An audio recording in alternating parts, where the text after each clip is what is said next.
इसका वीडियो में दिया था, आप टेस्ट दिए थे गैस क्वेश्चन पेपर का 2021 में जो बोर्ड एग्जाम में होने वाला है, तो उसका ये पहला अनुमानित क्वेश्चन पेपर है और किस तरह पैटर्न आएगा वो था। तो यहाँ पर इसको फिर से एक बार मैं स्लाइड कर रहा हूँ कि एक हल्का सा झलक देख लें। ऐसे नीचे लिंक दिया हुआ है क्वेश्चन पेपर का, तो यहाँ पर क्वेश्चन पेपर का, तो अब पहला का जो आंसर था कि who among the flowing leader form the secret society called young Italy. तो यंग इटली किसने बनाया था, तो डी ऑप्शन होगा, गैरिबाल्डी। और जो अगर इसको आपको देखना है कि जैसे पहला क्वेश्चन देखिए, पहला का डी होगा, ठीक है, फर्स्ट का बी होगा, सॉरी बी होगा, फर्स्ट का बी होगा, सेकंड का डी होगा। फर्स्ट का जो है पेज नंबर 20 में हिस्ट्री में, 2 का हिस्ट्री में पेज नंबर 22 में है, और थर्ड का जो है वो बाल्कान जो है वो पेज नंबर आपको हिस्ट्री का 26 में है। या ऑस्ट्रेलियन चांसलर जो है ड्यूक मेटरनिक, वहाँ पर जो है वो हिस्ट्री का पेज नंबर 10 में है। यानी बी, डी और 4 का होगा सी। तो चलिए क्वेश्चन देखते हैं कि क्वेश्चन पेपर में जो है कि पहला का होगा बी, जेएसपी मेजनी, फिर डी होगा, फिर यहाँ पर आप जैसे फिल इन दी ब्लैंक्स है, तो फिल इन दी ब्लैंक्स का जो दिया हुआ है कि द डेज, तो बाल्कान वहाँ जो होगा यहाँ पर। फिर जो होगा 1850 में जो वियना कांग्रेस था, तो वाज होस्टेड बाई, इस क्वेश्चन को अगर आएंगे होस्टेड बाई, किसने होस्टेड किया था, तो यहाँ पर देखेंगे जो तीसरा का है होस्टेड किया था ड्यूक मेटरनिक, इसका हिस्ट्री का पेज नंबर 10 में है। फिर 4 का जैसे है आपको क्वेश्चन, अगर 4 देखेंगे तो 4 में है कि why was Otto von Bismarck considered as the chief architect of the German unification. अगर जर्मन यूनिफिकेशन आपने पढ़ा होगा तो क्या करना था, चूज द करेक्ट ऑप्शंस। अगर इसका 4 का आपको आंसर देखेंगे तो 4 का जो आंसर है सी है, और हिस्ट्री पेपर का ये क्वेश्चन नंबर 19 में है, तो इसलिए हम इसको यहाँ पर 4 का सी है। तो 4 का आप सी देखेंगे, यहाँ पर जो ऑप्शंस है कि he carried the nation building process with the army and the bureaucracy, ये होगा। फिर 5 का how much percentage of forest area is desired in the geographical area to maintain ecological balance as outline in the national forest policy. जो national forest policy है उसमें कितना जंगल रहना चाहिए, तो ये आपको 33% है। अगर इसको आपको बुक में देखना है जोग्राफी में कितना पेज में है, तो जोग्राफी का ये पेज नंबर 6 में है, इसका आपको मिल जाएगा। फिर आपको देखते हैं यहाँ पर क्वेश्चन नंबर 6 में, which one of the flowing crop is an example of rabi cropping season. तो ये आपको रबी क्रॉपिंग सीजन, रबी कौन सा है, तो यहाँ पर अगर 6 का देखिएगा तो 6 का ऑप्शन डी है, और जोग्राफी का पेज नंबर 36 में है, जोग्राफी का पेज नंबर 36 में है।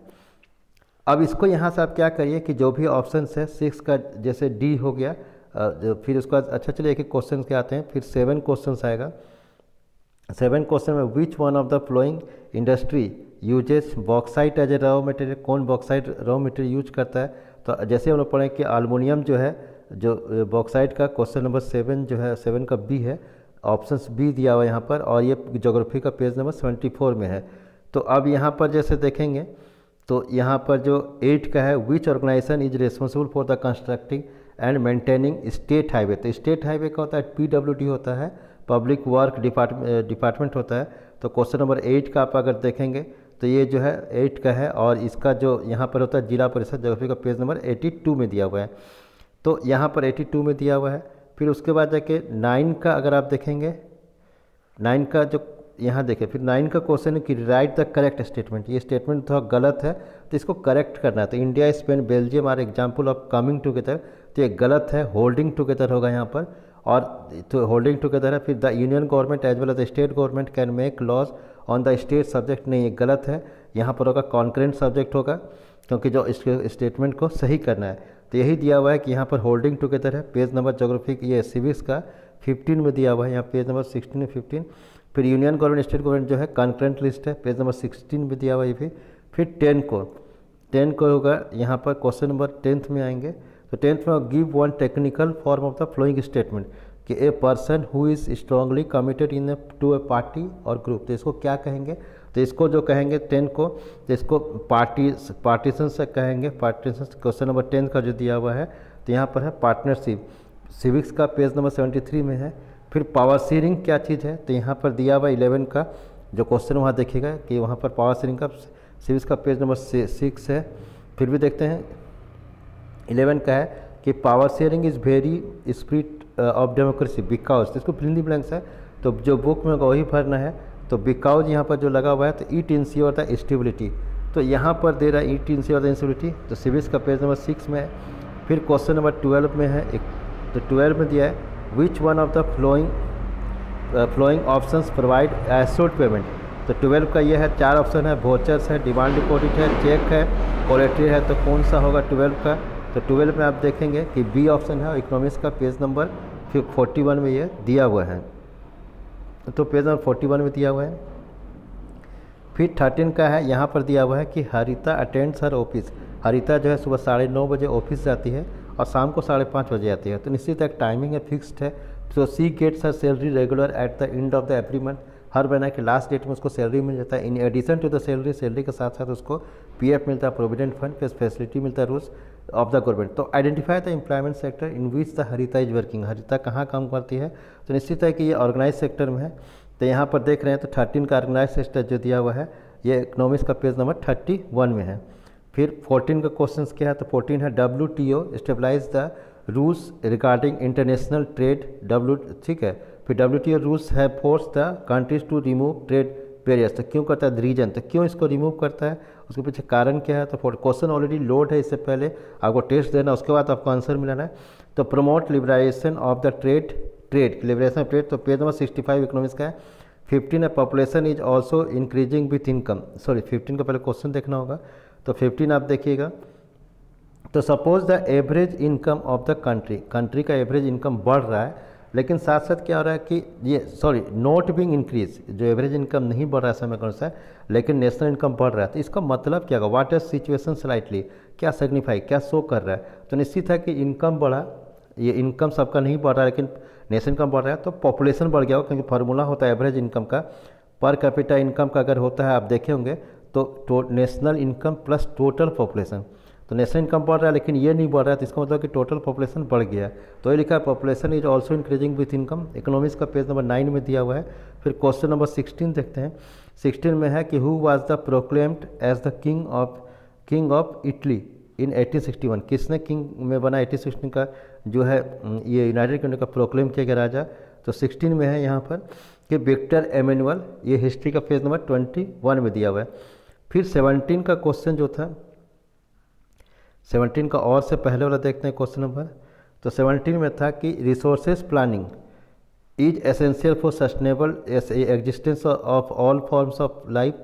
तो support the statement with example, क्या इसका स्टेटमेंट होगा कि एक स्टेटमेंट है यहाँ से यहाँ तक, 17 का यहाँ से यहाँ तक स्टेटमेंट है, तो इसको कैसे आप स्टेटमेंट को एग्जाम्पल सहित समझाना है। तो इसका और से पहले का है, तो यहाँ पर देखिएगा ये ज्योग्राफी में जो है पेज नंबर 4 है, और इसका आंसर लगभग NCERT जैसा होना चाहिए आपको। तो यहाँ क्योंकि लिखा रहता है तो यहीं इसको पढ़िए यहाँ पर, और पेज नंबर ज्योग्राफी का 4 में दिया हुआ है, इसको आंसर आप मिला सकते हैं। फिर 17 का जो और क्वेश्चन है कि explain with example the way to solve problem of degradation of Himalaya region, कैसे आप बचा सकते हैं हिमालय रीजन का। तो 17 का जो सेकंड ऑप्शन है उसका और के बाद आंसर यहाँ पर है, और ये ज्योग्राफी का पेज नंबर 12 में है। तो इसको आप पॉज करके वीडियो देख सकते हैं किस तरह से क्या क्या हिमालय का रीजन को हम प्रोटेक्ट कर सकते हैं हिमालय रीजन खत्म होने के लिए। तो यहाँ पर जो ऑप्शंस है, यहाँ पर जैसे पहला है कॉन्टर फ्लॉगिंग होना चाहिए, सेकंड होना चाहिए टेरेस कलेक्टिव होना चाहिए। तो यहाँ से आप देख लेंगे इसका। फिर उसके बाद जाके आगे क्वेश्चन है 18 डिस्क्राइब एनी 3 की फीचर्स ऑफ द फेडरलिज्म। फिर इसका और में describe any 3 features of the Indian federalism. तो इसको अभी देखते हैं 18 का। तो 18 का आप यहाँ पर आंसर्स आप लिख सकते हैं। पहला वाला कि फेडरलिज्म का 3 फीचर्स कौन है, तो यहाँ पर 5 फीचर्स दिए हुए हैं, तो इसमें आपको कोई भी 3 लिखना है। याद रखना है कि आंसर यानी 3 रेलिवेंट पॉइंट। तो ये सिविल्स का पेज नंबर 15 में भी दिया हुआ है। फिर इसका और का इंडियन फेडरलिज्म का, तो ये भी आप देखेंगे कि इंडियन फेडरलिज्म का जो दिए हैं। तो देखिए ये फर्स्ट पॉइंट है यहाँ से यहाँ तक, फिर सेकंड पॉइंट वहाँ से है, फिर सेकंड का भी A है, B है, C है, आपको छोटा लिखना है। फिर इसके बाद जाके यहाँ पर 3 पॉइंट है, यहाँ पर जो 3 है तो इसको आपको देना है। फिर 4 पॉइंट है, तो 3 ही पॉइंट कोई भी लिखना है। 4 पॉइंट दिया हुआ है, तो यहाँ हो गया।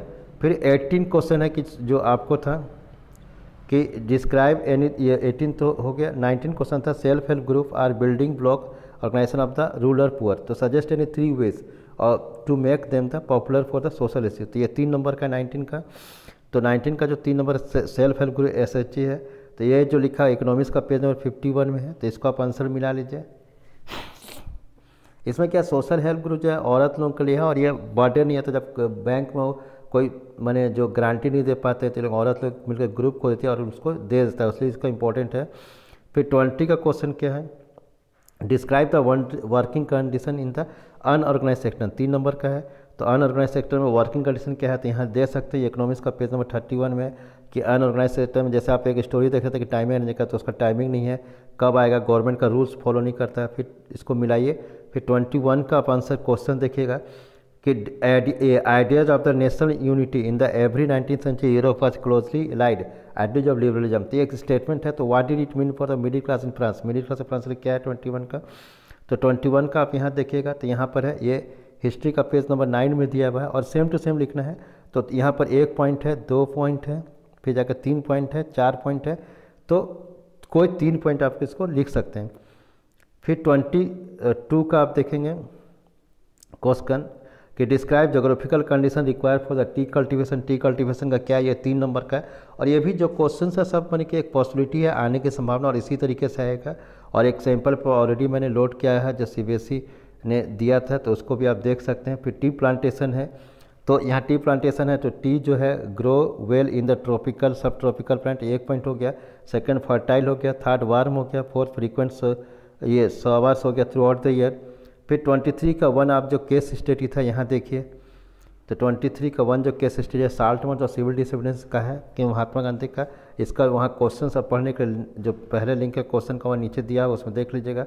तो 4 क्वेश्चन था कि how did Gandhi ji react the salt law, क्या रिएक्ट किया, तो इसका अगर हम आंसर देखिएगा तो 3 का 1 का होगा। तो ये जो पेज नंबर आपको लिया गया है, ये हिस्ट्री का पेज नंबर 63 से लिया गया, तो यहाँ देख सकते हैं आंसर कि दिखा था कि सॉल्ट लॉ जो है ख़त्म करना है क्योंकि ये सभी के लिए एसेंशियल आइटम है। फिर 23 का 2 है as there case in course 2 है 23 का 2 कि why did the rich peasant become supporter of the civil disobedience movement, 1 number का क्यों रिच मूवमेंट सपोर्टर हो गया सिविल डिसोबीडियंस मूवमेंट का। तो यहाँ पर है गांधी जी ये सेकंड दिया कि एज देयर केस इनकम, जब उसका केस इनकम ख़त्म हो गया तो उसको लगा कि वो जो रेवेन्यू नहीं दे पाएगा तो उसका डिमांड के लिए गया। फिर 23 का 2 अगर आप देखेंगे 3 हो गया कि examine the limits of the, क्या क्या लिमिट था सिविल डिसोबीडियंस मूवमेंट का। तो यहाँ पर जो 23 का 3 है इसको देखते हैं कि दलित जो था इसमें भाग नहीं लिया था, तो इसको आंसर देख लीजिए आप यहाँ पर 23 का जो 3 है इसका कि इसका जो ये है यहाँ पर आप देखेंगे कि दलित भाग नहीं लिया था क्योंकि रिजर्वेशन के मुद्दा पर सेपरेट इलेक्टोरल चाहिए था और मुस्लिम भाग नहीं लिया था। फिर 23 का जो पॉइंट का 4 है तो any one of the rich peasant community that active in the movement, तो पाटीदार था। फिर इसको 24 को पढ़िए मूवमेंट इन द टाउन्स, तो इसको क्वेश्चन पढ़ने के लिए ऑलरेडी इसका लिंक दिया हुआ है नीचे, वहाँ पढ़िएगा। फिर 24 का 1 जो है 24 1 का explain the role of the justice party in boycotting the council election, एक जस्टिस पार्टी का क्या रोल था जो काउंसिल इलेक्शन का जो ये बाइकआउटिंग किया था काउंसिल इलेक्शन का। तो 1 का देखेंगे तो यहाँ पर है कि justice party the party of the non Brahmins था failed at entering the council was way to going to some power, तो यहाँ पर होगा। तो एक्चुअली पैसेज में ही दिया हुआ है, फिर इसका आप आंसर मिला लीजिए, क्वेश्चन तो ऑलरेडी मिला हुआ है। 24.2 का होगा, 24.3 4 तीनों का लिख लीजिए कॉपी में, उसका मिलाइएगा। तो 26 का यहाँ जो क्वेश्चन था 24 का कि explain how was the effect of the non cooperation the effect front democratic. फिर 23 का ये था। फिर 24 का जैसे दिया कि the import of the foreign cloth have, तो यहाँ पर देखें कि आप यहाँ पर दिया हुआ है कि अगर इसमें देखिएगा कि import of the foreign cloth have जो है, तो इसमें आप यहाँ खोजिएगा कहाँ पर दिया हुआ import of the foreign cloth और वहाँ से उसको पेसेज से पढ़ दिएगा। फिर 25 भी है सिविक्स का, इसका क्वेश्चन आप इस पेसेज पढ़िए। तो डिफाइंड वेजिटेरियम है, तो 25 का जो डिफाइंड वेजिटेरियम्स है तो ये आपको यहाँ पर इसका लिखे नहीं 25 से इसका, तो वेजिटेरियन आपको पता है, इसी में आंसर्स होगा कि वेजिटेरियन किसे कहता है। When did Sri Lanka emerge as the independent country, तो इंडिपेंडेंट कंट्री कब बना, तो 1948 में। वेजिटेरियन होता है किसी एक ग्रुप को सपोर्ट किया जाता है उसको वेजिटेरियन कहते हैं। फिर which act is recognise the single as the official language, तो ये एक्ट जो था 1956 जो एक्ट था इसमें ये दिया हुआ था, पास्ट किया गया था। फिर न्यू कॉन्स्टिट्यूशन स्टिपुलेटेड, तो न्यू कॉन्स्टिट्यूशन यहाँ दिया, तो यहाँ से फिल इन द ब्लैंक्स इसको भर देना है, बुद्धिज्म को बढ़ावा दिया। फिर 26 में है कि ये इकोनॉमिक्स का है, तो वर्ल्ड डेवलपमेंट रिपोर्ट्स है, तो what is the world development reports, ये एक है कि वर्ल्ड बैंक प्रोड्यूस करता है जिसमें क्लासीफाई करता है कंट्री को किस तरीके से। फिर which country are called the rich country, कौन सा कंट्री रिच कंट्री है, तो यहाँ देख रहे हैं कि यूएसए जिसके पास डॉलर इतना है 1256 का पर एनम, उसका ये जो है रिच कंट्री है। फिर which countries are called the developed country, तो डेवलप कंट्री का भी यहाँ पर दिया हुआ है। यहाँ पर इसी को लिखना है कि the rich countries excluding middle east और सर्टेन एरिया को छोड़ दिया जाए तो are generally called the developed country.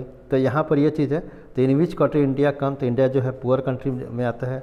फिर हाउ डिड, अब 27 है कि how did ideas of national unity in early 19th century Europe called the ideology of liberalism, कैसे इसको कहलाएगा यूरोप का 27 का। तो 27 का आप देख रहे हैं कि यहाँ पर दिया हुआ है, यहाँ से लिखना है कि जो पॉइंट है 5 पॉइंट देना है कि लिबरल्स जो है emphasise the concept of the government concern. फिर सेकंड पॉइंट है, यहाँ से इसको आंसर लिखे सेकंड पॉइंट से, फिर जाके यहाँ से मिलाइए। फिर ये थर्ड पॉइंट है, 4 पॉइंट है, 5 पॉइंट है, 6, 7, तो हम यानी 8 पॉइंट दे दिए आपको। तो कोई भी आपको 5 पॉइंट इसको लिखना है। और ये जो हिस्ट्री का पेज नंबर 9, 10 में इसका आंसर दिया हुआ आप देख सकते हैं, और सेम टू सेम लिखना है ताकि आपको कोशिश करना है कि ज़्यादा से ज़्यादा कम से कम आपसे गलती हो। फिर इसका जो और का क्वेश्चन था 27 का कि how did Greek war of independence mobilise national feeling among the educated elite across Europe, कैसे इसको फीलिंग हुआ कि ये इसको ग्रीक का। तो इसका जो 27 का और का आंसर है, तो यहाँ पर हिस्ट्री का पेज नंबर 13 में दिया, तो इसको आप पढ़िए। पॉइंट 1 ये है, पॉइंट 2 ये है, पॉइंट 3 है, पॉइंट 4, पॉइंट 5, पॉइंट 6, पॉइंट 7 है। तो आपको कोई भी 5 पॉइंट लिखना है आपको, जो इसमें आएगा। जो जब हम लोग कॉपी चेक करने मिलता है तो हम लोग को इसी 5 पॉइंट का फॉलो करते हैं कि किस तरह से लिखा है कि नहीं स्टूडेंट। तो ये हो गया इसका और का क्वेश्चन। फिर इसका 27 के बाद बढ़ता है 28 कि why is the agriculture called the backbone of the Indian economy, कि एग्रीकल्चर क्यों कॉल्ड होता है बैकबोन इंडियन इकोनॉमी का। तो इसको देखना है। तो इसका जो आंसर है 28 का, इसको देखते हैं। तो 28 का जो ऑप्शन है यहाँ पर आंसर देख लीजिएगा, एग्रीकल्चर क्यों बैकबोन कहते हैं। तो ये फर्स्ट है कि इसका शेयर जो जीडीपी में हाई है। फिर ये सेकंड पॉइंट है कि एम्प्लॉयमेंट प्रोवाइड करता है। थर्ड है पॉपुलेशन एग्रीकल्चर पर ज़्यादा डिपेंड है सब कोई। फिर फोर्थ है, फिफ्थ है, सिक्स है। तो कोई भी 5 पॉइंट आप इसको लिख सकते हैं, पॉज करके लिख लीजिएगा। फिर 29 का क्वेश्चन है, तो ये ऑलरेडी आप एक परीक्षा हो जाता है, परीक्षा देने के बाद आप आंसर चेक कर सकते हैं कितना गलती हुआ, कैसे हो गए। Describe any 5 function of political party. तो 29 का 5 फंक्शन ऑफ पॉलिटिकल पार्टी क्या है। तो फंक्शन ऑफ पॉलिटिकल पार्टी की पॉलिटिकल कॉन्टेस्ट इलेक्शन, जो party contest election, party out forward different policy and programme. फिर party play decisive role in the making law, party form and run government. फिर they say public opinion. फिर 6 है play the role of the opposition. 7 assist to the government. तो ये civics का page number 73, 74 में दिया, तो कोई भी आप 5 पॉइंट इसमें लिख सकते हैं। फिर क्वेश्चन नंबर 30 अगर देखेंगे तो 30 में explain the 5 features of the plantation farming. तो इसका 5 नंबर का है। तो 30 का यहाँ देखिएगा 5 नंबर का। इसमें आपको सिर्फ नंबर नहीं देखना, पॉइंट जो दिया वही देखना। प्लांटेशन का ये है, सेकंड पॉइंट है रिक्वायर्ड लार्ज एरिया चाहिए। फोर्थ का प्लांटेशन अब इतना हो गया, फिफ्थ हो गया, 6 हो गया। तो ज्योग्राफी का पेज नंबर 35 में दिया है, तो इसको आप आंसर मिलाए, कोई भी 5 पॉइंट आप लिख सकते हैं। फिर क्वेश्चन नंबर 31 है कि और मैं कि bank plays an important role in the economic development in the country, support the statement with example. तो 5 नंबर का बैंक कैसे सपोर्ट करता है। तो यहाँ पर देख रहे हैं रोल ऑफ बैंक है, इसमें भी पॉइंट दिया हुआ है कि आप इसको देखें कि there is a huge demand of the loans for various examination activity. फिर बैंक्स में भी यूज ऑफ द डिपॉजिट जो मीट द लोन है। तो इसमें कोई भी पॉइंट आप जो है उसको अलग अलग माने कि आप लिख सकते हैं। तो इसको